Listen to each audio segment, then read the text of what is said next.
नमस्कार मित्रांनो, आपण आजच्या व्हिडिओमध्ये शेतकऱ्यांसाठी असणारी अत्यंत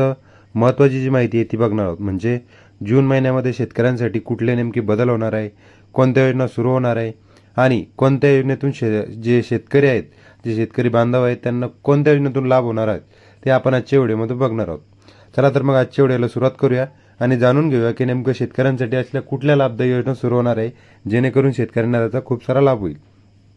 चला तर मग सर्वप्रथम जाणून घेऊया बांधकाम कामगार ही जी बांधकाम कामगार योजना आपल्या महाराष्ट्रामध्ये आचारसंहितेच्या काळामध्ये जी बांधकाम कामगार योजना आहे तिला स्थगिती देण्यात आलेली होती, ज्यामध्ये आपण विविध योजनांसाठी अर्ज करू शकत नव्हतो आणि नवीन नोंदणी सुद्धा करू शकत नव्हतो। तीच बांधकाम कामगार योजना जी आहे आपल्याला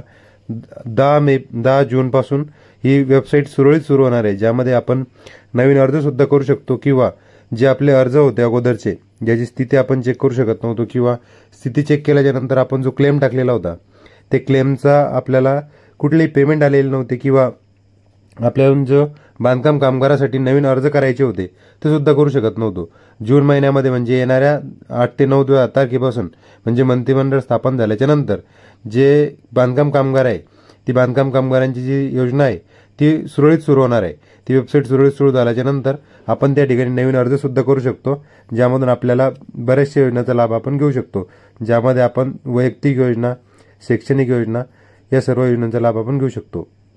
त्यानंतर जून महिन्यामध्ये सर्वात मोठी एक योजना जी आहे ती PM विश्वकर्मा महाराष्ट्र योजना आहे। या योजनेअंतर्गत आपल्याला जो स्वतःचा व्यवसाय सुरू करण्यासाठी आपल्याला सरकारकडून 3 लाख रुपयांचे जे कर्ज आहे ते मंजूर केले जाते, ज्यामध्ये आपल्याला 3 लाख रुपयाचे कर्ज तसेच 15,000 रुपयाचे आपल्याला टूलकिट जी खरेदी करतो आपण जो व्यवसाय करत असो त्या व्यवसायासाठी आपल्याला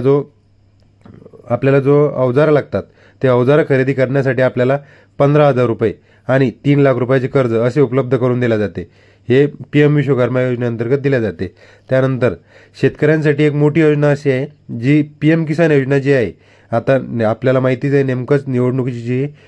निवडणूक आटपलेली आहे, यानंतरच आपल्याला PM किसान योजनेचा जो 17वा हप्ता आहे तो जुलै महिन्याच्या एंडिंगला जो आपण शेतकऱ्यांसाठी जी मोदी सरकारने जी योजना सुरू केलेली होती, ज्या अंतर्गत आपल्याला दर 4 महिन्याला 2,000 रुपये असे जे हप्त्याला आपल्याला मिळतात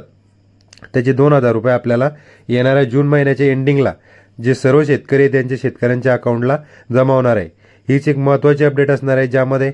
जे प्रत्येक शेतकऱ्यांना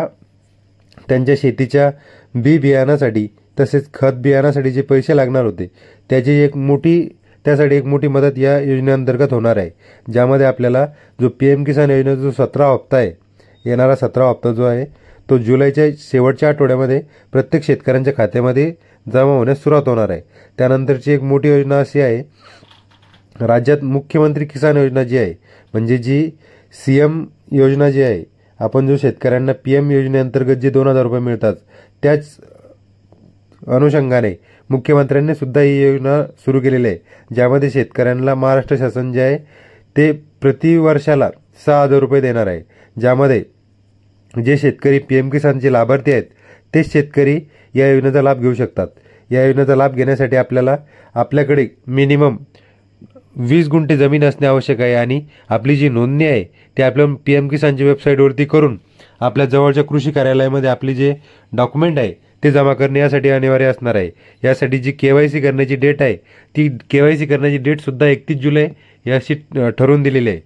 जे KYC होल्डर जे शेतकरी आहेत तेच या योजनेचा लाभ घेऊ शकतील। तसेच मोदी सरकार परत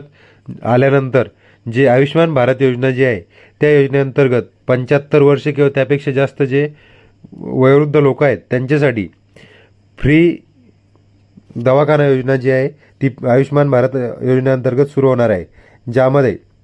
आपल्याकडे एक वैध आयुष्यमान भारतचं जे कार्ड आहे ते असणं आवश्यक असणार आहे। हे कार्ड आपण आयुष्यमान भारत या पोर्टलवरती जाऊन त्या ठिकाणी आपण स्वतःच रजिस्ट्रेशन करून हे कार्ड डाउनलोड करू शकतो किंवा नवीन कार्ड बनवू शकतो। त्यानंतरची एक मोठी आणि महत्त्वाची जी योजना आहे ती अशी आहे जी मुख्यमंत्री वयोश्री योजना जी आहे, ही योजना आता महाराष्ट्रामध्ये राबवणे सुरू होणार आहे, ज्या योजनेअंतर्गत 65 वर्ष किंवा त्यापेक्षा जास्त वयाचे जे आपले जे वृद्ध असतात त्यांना मंथली म्हणजे दर महिन्याला 3,000 रुपये अशा प्रकारे जे मानधन आहे ते मुख्यमंत्री वयोश्री योजना या योजनेअंतर्गत मिळणार आहे, ज्यामधील 65 वर्षे किंवा त्यापेक्षा जास्त वय असणारे जे सर्व लाभार्थी आहेत त्या या योजनेसाठी पात्र असणार आहे.